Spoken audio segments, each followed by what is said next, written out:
आज हम भौतिक ज्ञान से संबंधित बहुत इंपॉर्टेंट टॉपिक है एम्पियर का परिपथ नियम। यह इतना ही महत्वपूर्ण है क्योंकि हर साल बोर्ड एग्जाम में इससे 2 या 4 नंबर के प्रश्न आते हैं।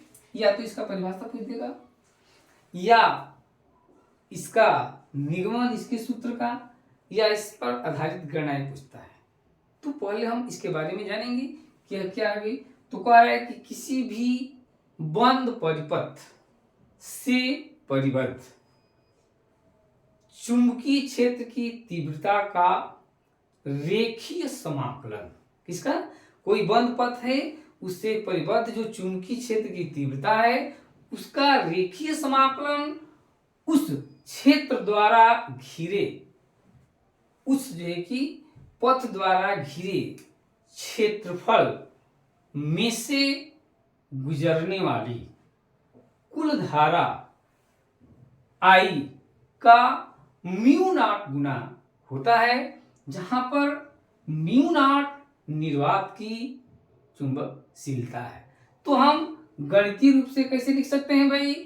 तो कह रहा है कि चुंबकीय क्षेत्र की तीव्रता का रेखीय समाकलन, चुंबकीय क्षेत्र की तीव्रता का रेखीय समाकलन B D L equal mu naught into I लिख सकते हैं। यह है आपका एम्पियर का परिपथ नियम का फॉर्मूला। अब हम इसका निगमन देखते हैं कैसे करते हैं, ठीक है ना? क्योंकि निगमन जरूरी है, ऐसे तो पूछ सकते हैं कि परिभाषा लिख देंगे, लेकिन निगमन पूछता है तो कैसे निगमन करेंगे, इसको प्रूफ करना तो जरूरी है। तो हम मान लेंगे कि कोई सीधा धारावाही चालक है जिसमें नीचे से ऊपर की ओर धारा आई प्रवाहित हो रही है। इस सीधे धारावाही चालक तार में नीचे से ऊपर की ओर धारा प्रवाहित हो रही है। अब इस धारावाही चालक के चारों ओर आर त्रिज्या का एक वृत्तीय पथ है। कितना का? तो ये धारावाही चालक तार के चारों ओर आर त्रिज्या का एक वृत्तीय पथ है। इस वृत्तीय पथ का जो केंद्र है वो O है और इसके केंद्र O पर यह चालक तार स्थित है। यह जो है कि जो वृत्तीय पथ है इसके किसी बिंदु A पर चुंबकीय क्षेत्र की तीव्रता क्या होगा भाई? तो इस वृत्तीय पथ के किसी भी बिंदु पर चुंबकीय क्षेत्र की तीव्रता हम लिख सकते हैं B equal mu 0I by 2πr होगा। एकदम कंफर्म है कि किसी भी बिंदु पर जो है कि किसी बिंदु A पर चुंबकीय क्षेत्र की तीव्रता कितनी होगी? B equal mu 0I by 2πr होगा। ठीक है, अब हम ये देखेंगे, इसको हम चेक करते हैं तो यह पता चलता है कि इस वृत्तीय पथ के सभी बिंदुओं पर चुंबकीय क्षेत्र का मान एक समान होता है तथा उस चुंबकीय क्षेत्र की दिशा क्या होगा? इस वृत्त के स्पर्श रेखीय दिशा में होगी। मतलब कि इस वृत्तीय पथ के प्रत्येक बिंदु पर चुंबकीय क्षेत्र का मान समान होगा और उस चुंबकीय क्षेत्र की दिशा क्या होगी? इस वृत्त के स्पर्श रेखीय दिशा में होगी।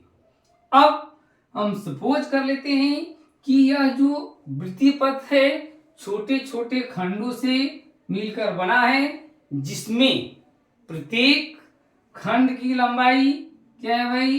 तो dl है। तो एम्पियर के परिपथीय नियम से हम क्या लिखेंगे?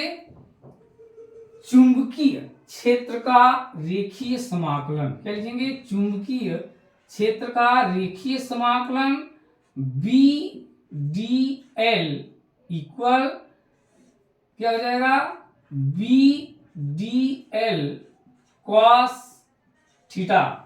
हम ऑलरेडी जानते हैं कि चुंबकीय क्षेत्र की दिशा B और dl एक ही दिशा में होंगे तो थीटा इक्वल क्या हो जाएगा? 0 डिग्री।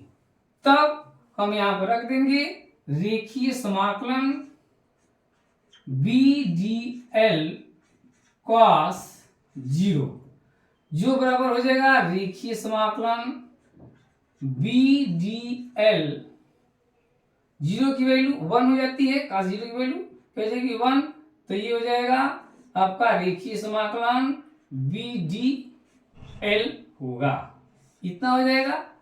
हम ऑलरेडी जानते हैं कि रेखीय समाकलन DL इक्वल 2πr क्या है भाई, तो 2πr इस संपूर्ण पथ की लंबाई है, ठीक ना। तो हम लिख सकते हैं रेखीय समाकलन BDL equal B dot 2πr, ये हो जाएगा इक्वेशन नंबर सेकेंड। अब इसमें ये जो मान है b का नाम इस इक्वेशन नंबर सेकेंड में यहां से उठा करके ये μ0I/2πr यहाँ b की जगह पर रख देंगे, तो क्या हो जाएगा रेखीय समाकलन BDL इक्वल, अब इस b की जगह पर इस वैल्यू को रख देंगे μ0I/2πr और उसके बाद फिर इंटू 2πr, क्लियर। तो ये 2πr कैंसिल हो जाएगा, तो होगा रेखीय समाकलन BDL इक्वल μ0I, यही जो है कि एम्पियर का परिपथीय नियम का निगमन है।